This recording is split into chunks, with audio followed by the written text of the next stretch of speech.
Hola besinya kata Ani, Mesti seperti yang banyak diketahui, meski tengah diterpa kasus hukum yang menjeratnya, pendukung Nikita tetap kuat bahkan bertambah banyak. Nah, hal tersebut tak sedikit membuat warganet merasa heran, apalagi terkait Nikita sering kali viral Besti.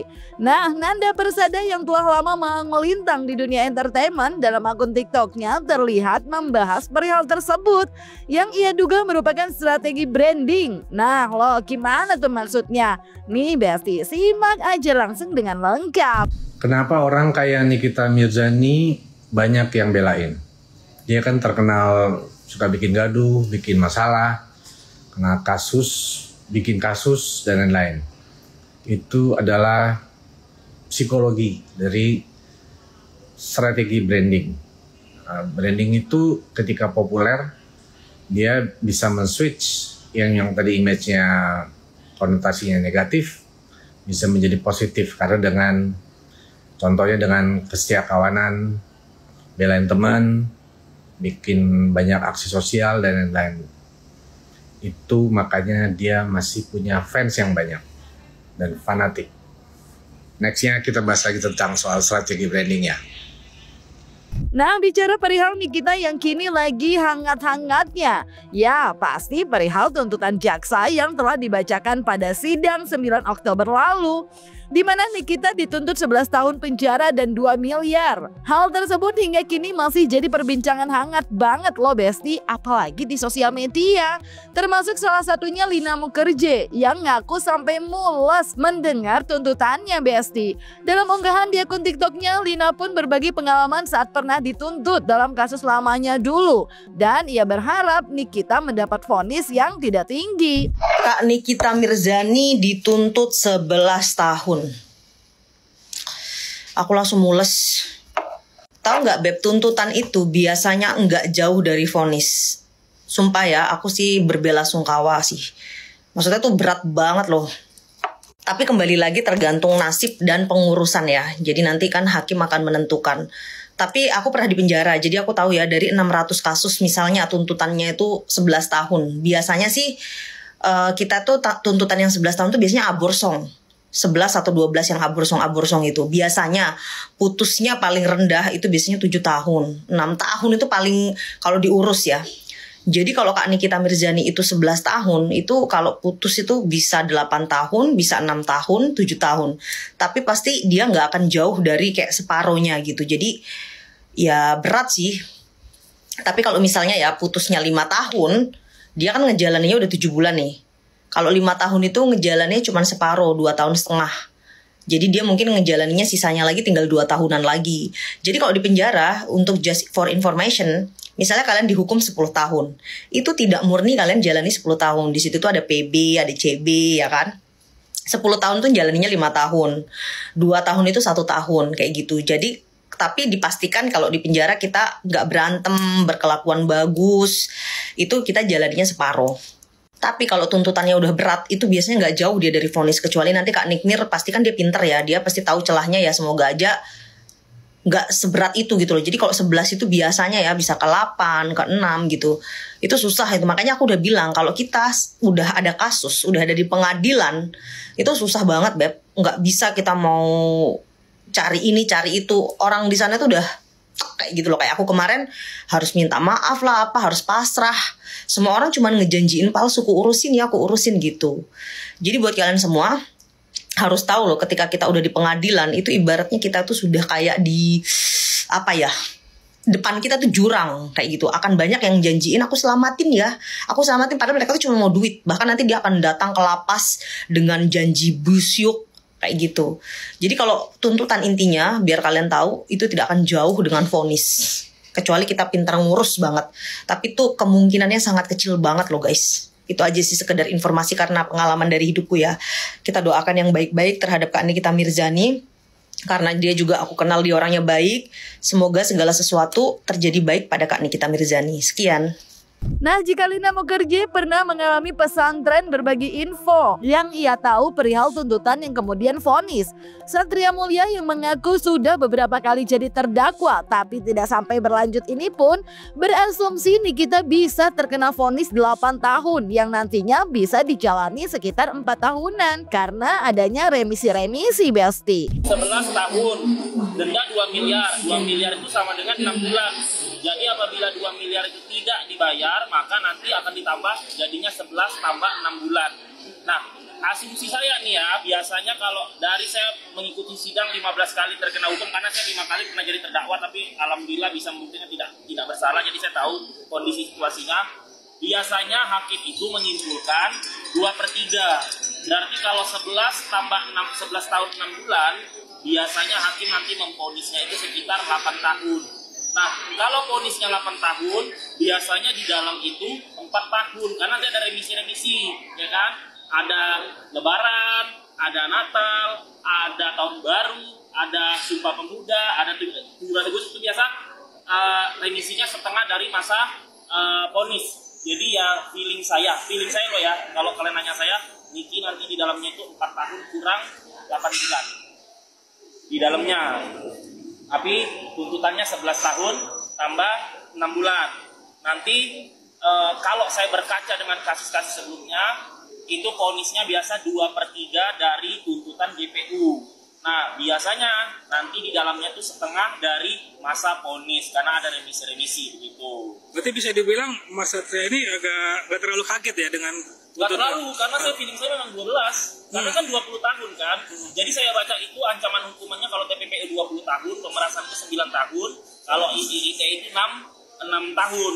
Nah, ini kalau ngambilnya dari TPPU aja 20 tahun, berarti kan 2/3-nya sekitar 12 tahun gitu. Memang saya kalau di media sosial banyak netizen nanya, saya selalu bilang ini 12 tahun, benar 11 tahun, 6 bulan. Kan gak beda kan? Gitu. Ya jadi ya intinya gini sih guys, saya bilang jangan pernah jadi terdakwa, karena kalau udah terdakwa kebebasan kalian, amin ya kita semua ya, jangan sampai, karena kalau udah jadi terdakwa kebebasan kita mau merasa benar juga nggak bisa, karena keputusan itu ada di tangan hakim. Kita mau nyolot sama JPU juga, JPU emosi nanti bisa dimaksimalin. Tadi kan JPU nyebut ya kan ada tahap di mana tidak menghargai persidangan, perlakuan tidak sopan, ya kan? Yang meringan. Nah, ini saya pernah bilang kan, yang meringankan seorang terdakwa itu adalah ketika seorang ibu punya anak, kan bilang tadi, ya kan? Jadi yang bisa meringankan kita terdakwa adalah salah satunya dia memiliki keluarga. Nah, ya udah akhirnya bener apa yang saya bilang diungkapin semua sama JPU, itu salah di mana saya coba ya kan? Karena kan ada juga yang fans Allah ini suka ngujat-ngujat saya, ya lu ngujat gue, lu sekolah nggak begitu?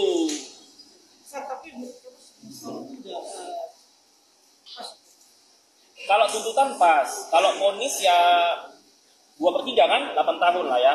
Jadi di dalamnya 4 tahun. Karena ya nggak mungkin kan tuntutannya misalnya ancamannya 20 tahun, terus tuntutan setahun itu kan impossible. Menegaskan tidak ada yang kebal hukum. Satria pun seraya mengingatkan kalau Nikita pun tak bisa disebut seperti itu lantaran kasus sebelumnya memang hanya kasus yang tidak berat. Nah, bahas perihal kasus berat, kuasa hukum Reza Gladys yang menyayangkan perilaku Nikita dalam sidang pun seraya mengingatkan kepada sosok mantan Jenderal Verdi Sambo yang tetap berperilaku sopan pada saat sidang. Dan hal tersebut dilihat cukup berbeda dengan Nikita. Terlebih adanya dugaan fitnah dengan laporan dugaan penyuapan jaksa pun membuat kuasa hukum Reza Gladys menduga Nikita bisa dituntut dengan 11 tahun penjara. Jadi sebenarnya di Indonesia ini tidak ada yang kebal hukum. Yang bikin kalian kebal hukum itu apa guys? Yang bikin kebal hukum itu kalau kalian terkena kasus receh pasal karet. Selama ini kan Nikita, kalian tidak bisa mengasumsikan Nikita itu adalah orang yang kebal hukum. Tapi selama ini kan Nikita hanya terjerat kasus hukum-hukum yang pasal karet. Jadi saya juga kalau pencalonan baik udah 5 kali gitu kan, nggak masuk juga. Nah itu satu. Kedua, kalaupun ada oknum yang bisa disogok, ya kan, misalnya ada oknum nih disogok nih, ya kan. Nah, yang bisa membuat dirimu itu tidak terjerat hukum adalah duitmu. Tapi duitmu itu sampai mana? Lu kan bukan Angelina Jolie ya. Lu bukan Elon Musk yang hartanya 7 turunan juga nggak habis. lu nih nyogok oknum sampai kapan duitmu bertahan? Nanti kalau misalnya duitmu sudah habis, ya oknum masukin lu juga ke penjara gitu. Jadi dalam kasus hukum ada dua hal yang bisa lu tidak masuk penjara. Pertama, kalau misalnya orang pikir lu kebal hukum, ya mungkin karena kasusnya kasus receh ya, pasal karet. Kedua, duitmu. Kalau ya itu tadi, kalau ada oknum, tidak semua loh ya, ini oknum ya. Kalau oknum bisa disogok, mungkin lu nggak masuk dulu, nggak usah masuk sampai duitmu habis dicidu gitu. Itulah yang kami sudah kritisi sebenarnya di atas 10 tahun. Kenapa? Mereka kelakuannya pada terdakwa. Sebenarnya kami kasihan, jujur. Sebagai kita sesama manusia ini melihat dia posisi dari awal dulu waktu kami juga dicumi-cumi, mana kami sampaikan, Bang Fahmi, tolong fokus untuk supaya membela kasus ini, jangan kemana-mana. Kenapa? Karena kami lihat pembelaan daripada pihak penasihat hukum di kita itu tidak fokus kepada dakwaan jaksa. Harusnya mereka fokus untuk membantah dakwaan jaksa, tapi ini tidak. Segala macam dibuat akrobat hukum, bahkan adanya demo di pengadilan, belum lagi hoax-hoax yang luar biasa. Ada katanya KPK, ada rekaman yang diadukan ke KPK, ada katanya jaksa dapat disogok uang, ada hakim dapat uang, polisi dapat uang. Ini yang membuat tuntutan jaksa demikian tinggi. Kenapa? Karena semua wibawa penegak hukum rusak dibikinnya ini. Kita lihat selama persidangan bagaimana sikap dan tindakan daripada terdakwa. Bayangkan seorang jenderal yang kalau kita ketahui bersama itu namanya Jenderal Sambo, begitu sopan di pengadilan. Itu jenderal polisi. Ini terdakwa di kita, waduh, kami juga bingung ini pengadilan atau bukan sini.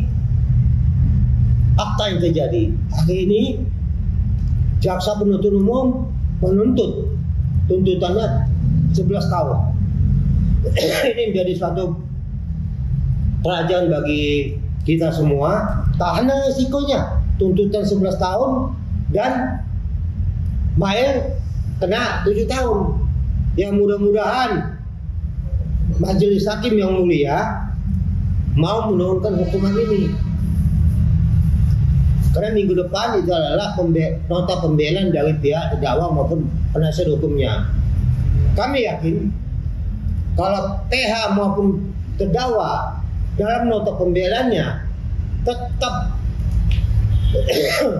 menganggap bahwa ini adalah produk, bukan masalah pembahasan, bisa-bisa majelis hakim lebih tinggi menjatuhkan hukuman.